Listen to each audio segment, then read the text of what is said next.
വർക്കല നഗരം നാറുകയാണ്. ഒരിടത്ത് അറവുശാല സമീപവാസികളെ വട്ടം ചുറ്റിക്കുന്നു. കണ്വാശ്രമത്തെ മാലിന്യ സംസ്കരണശാലയിൽ പുഴു നുരയ്ക്കുന്നു. വർക്കല മൈതാനിയിലെ നഗരസഭയുടെ പൊതു ശൌചാലയം ചുറ്റുപാടും ദുർഗന്ധം പരത്തി നിലകൊള്ളുന്നു.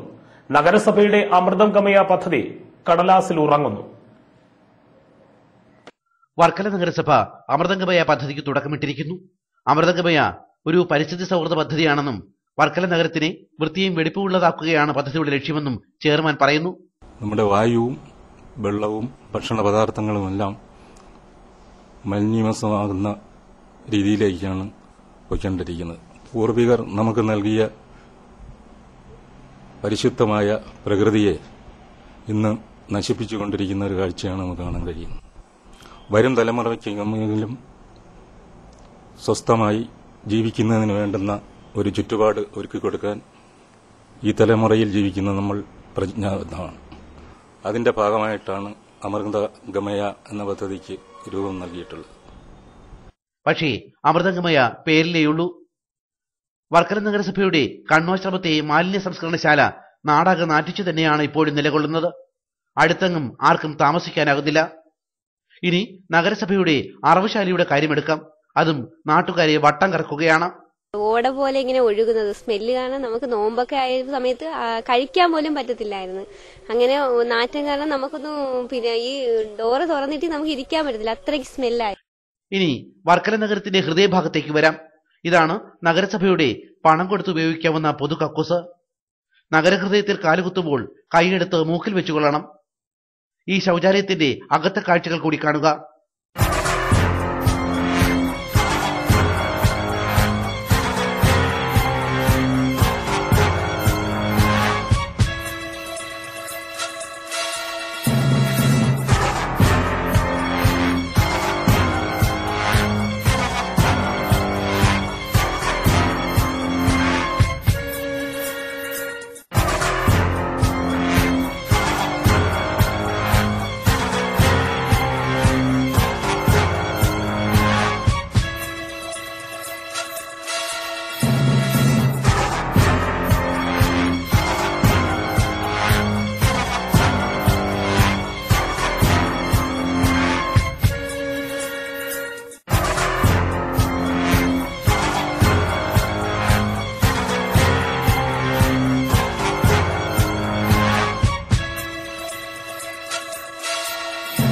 നഗരസഭ ഈ വർക്കല ടൗണിന്റെ ഹൃദയഭാഗത്ത് ഉണ്ടാക്കിയിരിക്കുന്ന ഈ ശൌചാലയം അത് സുലഭ ഇന്റർനാഷണൽ എന്ന് പറഞ്ഞ ഒരു ഓർഗനൈസേഷൻ ഏൽപ്പിച്ചിട്ടാണ് ഇത് നടത്തിക്കൊണ്ടിരിക്കുന്നത്. അത് ഈ മലയാളം പോലും അറിഞ്ഞുകൂടാത്ത, ഭാഷ പോലും അറിഞ്ഞുകൂടാത്ത ആരെയൊക്കെ കൊണ്ടിരുത്തിയിട്ട് ഇത്രയും വൃത്തിഹീനമായ ഒരു ശൌചാലയം ഒരു പട്ടണത്തിലും, കേരളത്തെയും വർക്കലയെന്നല്ല ഒരു പട്ടണത്തിലും കാണാൻ കിട്ടത്തില്ല, കാണാൻ സാധ്യതയില്ല. ഇത് ഗോഡ്സ് ഓൺ കൺട്രി എന്നൊക്കെ വിശേഷിപ്പിച്ചിട്ട് ഈ ലോകത്തിന്റെ വിവിധ ഭാഗങ്ങളിൽ നിന്ന് സന്ദർശകര്, വിനോദസഞ്ചാരികൾ എത്തുന്നതാണ് ഈ വർക്കല ടൗൺ. അതുപോലെ ദക്ഷിണകാശി എന്ന് പറഞ്ഞ വർക്കല ക്ഷേത്രം, അതുപോലെ ലോകം മുഴുവൻ അറിയുന്ന ശ്രീനാരായണ ഗുരുവിന്റെ ആസ്ഥാനമായ ശിവഗിരി, ഇവിടങ്ങളിലൊക്കെ വരുന്ന വിദേശത്തുനിന്നും സ്വദേശത്തുനിന്നും എത്തുന്ന ആളുകൾ, ആയിരക്കണക്കായ ആളുകൾ കടന്നുപോകുന്ന ഇവിടെ ഇപ്പൊ ഇതിന്റെ പരിസരത്തു കൂടെ നടക്കാൻ പറ്റാത്ത തരത്തിൽ വൃത്തിഹീനമാണ്. ഈ ഇതിന്റെ ദുർഗന്ധം സഹിക്കാൻ പറ്റുന്നില്ല. ഇത് നേരെ ചൊവ്വയെ നടത്തിക്കൊണ്ടുപോകുന്നതിന് നഗരസഭ ശ്രദ്ധിക്കണം, നമ്മുടെ ആരോഗ്യവകുപ്പ് ശ്രദ്ധിക്കണം. ഇല്ലെങ്കിൽ ഈ പറഞ്ഞ വിദേശത്തു നിന്ന് വരുന്നവർ മുഴുവൻ സ്വദേശികളും ഒക്കെ ഇതുവഴി കടന്നു പോകുന്നവർ ഈ നഗരസഭയെ ഉൾപ്പെടെ ഇവിടുത്തെ നമ്മുടെ ആരോഗ്യവകുപ്പിനെ ഉൾപ്പെടെ പുച്ഛിക്കും, അപകീർത്തിപ്പെടുത്തും, വളരെ മോശമായ അവർ സംസാരിക്കും.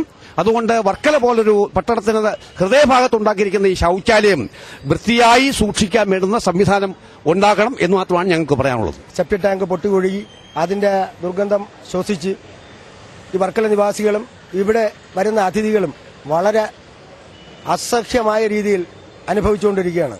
അത് ശുചിത്വ കേരളം, സുന്ദര കേരളം എന്ന കേരളത്തിൽ ഇത്രയും നാണം കെട്ട ഒരു വസ്തുത ഒരു ജില്ലയിലും ഒരു താലൂക്കിലും ഒരു പ്രദേശത്തും ഉണ്ടായിട്ടില്ല. അപ്പൊ അതിനെതിരെ വളരെ അത്യന്താപേക്ഷിതമായി നമ്മുടെ ആരോഗ്യവകുപ്പും മുനിസിപ്പാലിറ്റിയും മറ്റ് പൊതുജനങ്ങളും രംഗത്തിറങ്ങി ഈ വർക്കലയിലെ ഈ ശുചിത്വമില്ലായ്മയെ വളരെ മുക്തമാക്കണമെന്ന് ബംഗാളികളാണ് ഇത് നടത്തുന്നത്. ഈ ബംഗാളികൾ നടത്തിയതിനു ശേഷമാണ് ഇവിടെ ഈ ഭയങ്കരമായ സ്മെല്ല്. യോമാര് രാത്രി ആകുമ്പോഴത്തേക്കും, ഒരു വെളുപ്പാൻ രാവിലെ സമയമാകുമ്പോഴത്തേക്കും കംപ്ലീറ്റ് ഇതിലൂടെ ഡയറക്റ്റ് ആയിട്ട് അങ്ങ് അടിച്ച് ഓടയിലോട്ട് വിടെയാണ്. ഓട നോക്കിയാലും കൊതുവും ഭയങ്കര സ്മെല്ലും, ആർക്കും വഴിയടക്കാൻ പറ്റില്ല. മൂക്കി പിടിച്ചിട്ടാണ് എല്ലാവരും വഴിയടക്കുന്നത്.